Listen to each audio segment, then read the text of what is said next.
নমস্কার, আমি Rinita polka dots Kolkata থেকে একটা এক্সিবিশনের অ্যানাউন্সমেন্ট নিয়ে এসেছি।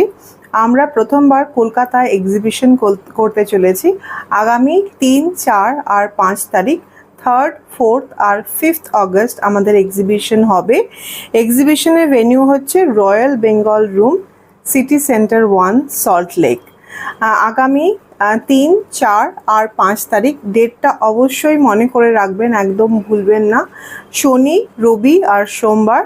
টাইম হচ্ছে সকাল 10টা থেকে রাত 9টা অবধি। বেশ অনেকটা সময় এক্সিবিশন হবে। একটা টাইম করে অবশ্যই আমাদের এক্সিবিশনে চলে আসবেন। প্রচুর প্রচুর কালেকশন থাকবে। বিভিন্ন রকম শাড়ি নিয়ে আমরা যাচ্ছি, যত রকম ডিজাইনার শাড়ি, একদম ট্রেন্ডিং শাড়ি এই আপকামিং ফেস্টিভ সিজনের জন্য, দুর্গাপুজোর জন্য আমরা নিয়ে যাচ্ছি। অবশ্যই একবার এক্সিবিশনে কিন্তু